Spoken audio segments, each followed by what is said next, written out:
Break के बाद आपका स्वागत है और हम बात कर रहे हैं जेल की। मधुर, ये फिल्म इसलिए भी आपके लिए शायद खास रही कि भव्य सेट है, अच्छे कलाकार हैं और एक रियलिस्टिक फिल्म एक ऐसा सब्जेक्ट है जिस पर बहुत ज्यादा अभी तक काम नहीं हुआ बॉलीवुड, लेकिन साथ ही साथ आपने इसको बहुत फटाफट भी बनाया है, बहुत तेजी से बनाया है। कुछ मैंने आपके शॉर्ट्स के बारे में भी पढ़ा कि आप एक ही बार में लंबे लंबे शॉर्ट्स फिल्माए। किस तरह से इसको फिल्माया, डिफरेंट क्या रहा? शूट इसको 40 दिन हमने जेल का सेट लगाया नितिन देसाई के स्टूडियो में, इंडी स्टूडियो में, करजत में, और जैसे क्रोनोलॉजिकली इसको शूट किया। पहले दिन से किस तरह से इसका जर्नी है पूरा दिखाया। अच्छा लगा। मैंने 40 दिन में मेरे ख्याल से मेरे स्पीड के हिसाब से फास्ट ही है मेरे लिए बहुत ही, क्योंकि मैंने फैशन 105 दिन में बनाई थी पिक्चर।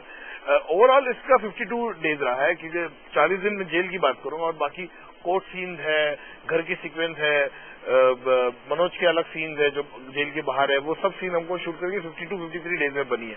लेकिन मजा आया क्योंकि मेरे ख्याल से एक बॉन्डिंग जो थी मेरे में, मनोज में, नील में, बाकी और भी एक्टर्स हैं हमारे, राहुल सिंह है, देसाई है, नायर है, काफी लोग हैं इसमें, आर्या बब्बर है, राज्य के लड़के ने बहुत ही कमाल का काम किया है पिक्चर में। तो एक बॉन्डिंग रही, अच्छी रही। और हम लोग, जैसे मैं कहा कि हम लोग फैमिली जैसा हम लोग का बिहेवियर होता था। सवेरे 7 बजे हम लोग सेट पे जाते थे, रात को 12 बजे निकलते थे। तो एक बॉन्डिंग जितनी अच्छी रही, बीच में जब लाइट अप हो रहा है तो हम लोग मस्ती, जोक, मजाक, मिमिक्री, नील गाने भी गाता था। मिमिक्री आपके लिए कह रहे हैं, आपकी तरफ? नहीं, बिल्कुल नहीं।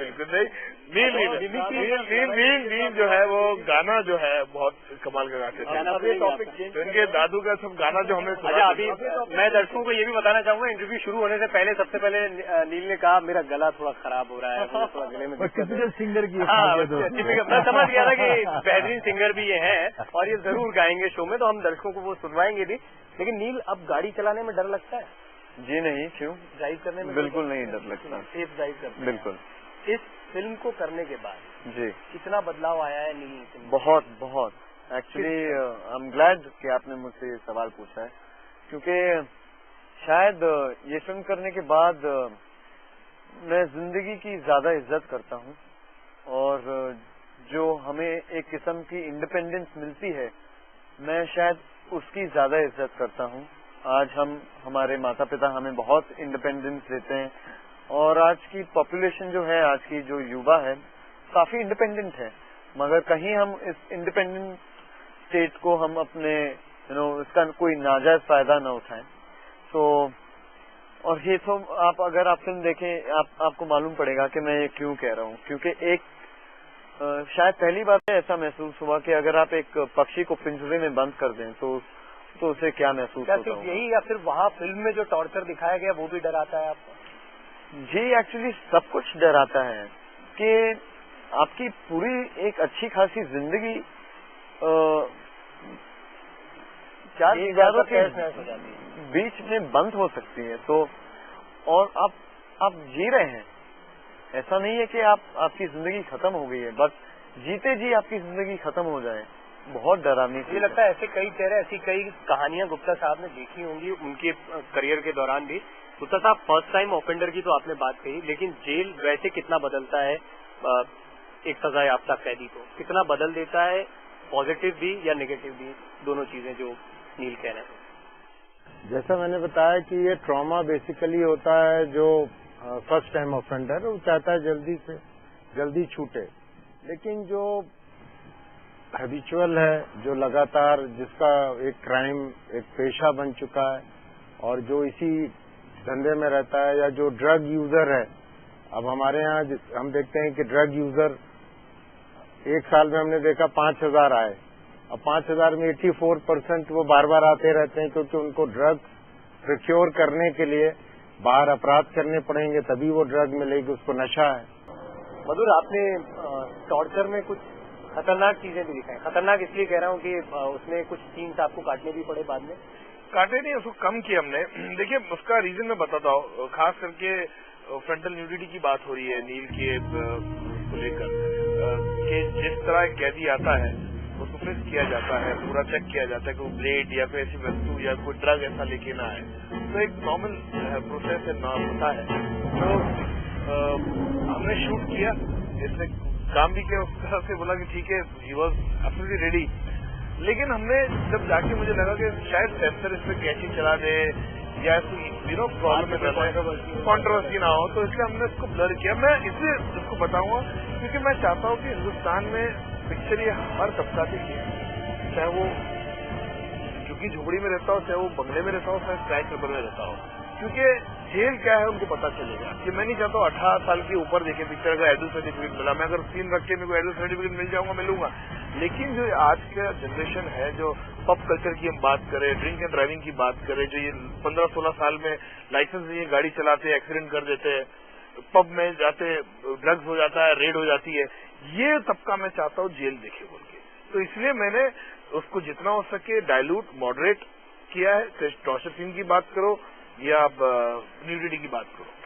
अभी तक मधुर की फिल्मों में हीरोइंस जो हैं वो उभर कर सामने आती हैं, चाहे प्रियंका हो, तब्बू हो, कोंकणा सेन हो।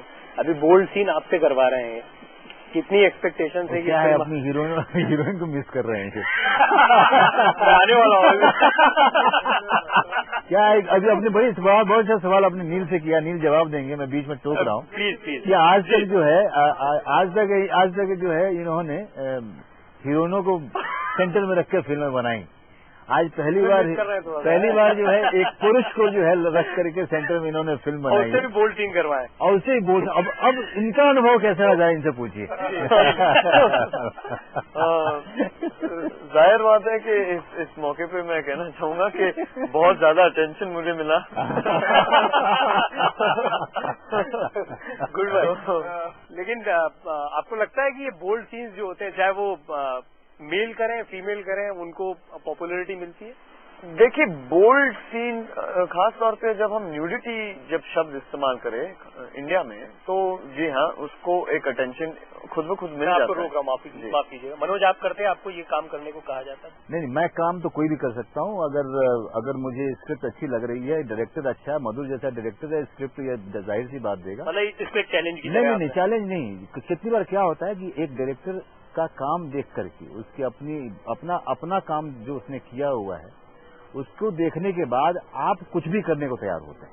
चलिए जी नील, आप जैसा कह रहे थे कि बोल्ड सीन्स करना जो होता है वो एक चैलेंज होता है, और जैसा आपने शुरुआत में कहा था कि चैलेंज की वजह से आपने ये देखिए, जैसे मगर इन्होंने कहा कि चैलेंज इसलिए नहीं है कि हम आज कर रहे हैं और हमें इसमें चैलेंजिंग कोई बात नहीं है। आपको आपके कपड़े उतारने और कैमरा के सामने जाना है। चैलेंज तब आता है जब आपको इसे एक जनता के सामने लेके आना है और उन्हें घिन ना आए ये सीन देखने के बाद, गोरी ना लगे, वो चैलेंज पॉइंट है। और वो चैलेंज हम एक्टरों के लिए शायद कम है और निर्देशक के लिए ज्यादा इम्पोर्टेंट है, और उनके लिए ज्यादा चैलेंजिंग है कि हमें ये फिल्म दिखानी है हमारी जनता को। इन्हें ये फिल्म में ये पॉइंट बदन देख के ये खटके नहीं कि अरे इसमें बदन दिख रहा है, क्योंकि अगर बदन दिखा उस सीन में आपको, तो फिर आप सीन के उस कैरेक्टर के इमोशन से आपकी मेल नहीं होती। अगर मेल नहीं होती, कहीं ना कहीं एक एक्टर की हैसियत से हम फेल हो जाते हैं और एक निर्देशक की हैसियत से ये फेल हो जाते हैं। और ये कॉन्फिडेंस के साथ कह सकता हूं मैं कि जब ये सीन आएगा तो ये सीन इतनी प्यारी तरीके से शूट किया गया है इस सीन को कि ये बदन का जो दिखावा है, स्किन शो जो है, वो खटकेगा बिल्कुल नहीं आपको। वो ऐसे निकलेगा और आप सिर्फ पराग के दिमाग में जो बातें चल रही हैं वो लेके अगले सीन में जाएंगे। ये जो नील जो बात कर रहे हैं उसमें सिर्फ इतना ही ऐड करूंगा कि कहीं ना कहीं एक्टर जो है ना शांत हो जाता है, इजी हो जाता है जब उसका कॉन्फिडेंस डायरेक्टर में होता है। जब उसको ये पता नहीं होता है कि डायरेक्टर मुझे कैसा शूट करेगा, क्या करेगा मेरे साथ में, तब दिक्कत होती है। एक्टर को जब पता है कि मधुर भंडारकर है और मधुर भंडारकर की ये स्क्रिप्ट है मेरे सामने, तो फिर एक्टर जो है मधुर भंडारकर का चेहरा देखता है और काम करता चला जाएगा। एक डायरेक्टर पे कॉन्फिडेंस बहुत जरूरी होता है। चलिए इस कॉन्फिडेंस के बारे में कुछ और बात करूंगा, और आखिरी पड़ाव में हम पहुंचने वाले हैं बातचीत के। तो वो सिंगिंग के लिए आप थोड़ा सा गला ठीक कर लीजिएगा। एक ब्रेक के बाद लौट रहे हैं, ब्रेक के बाद लौटते हैं तो नील की सिंगिंग भी देखेंगे, इस फिल्म के बारे में कुछ और खास बात।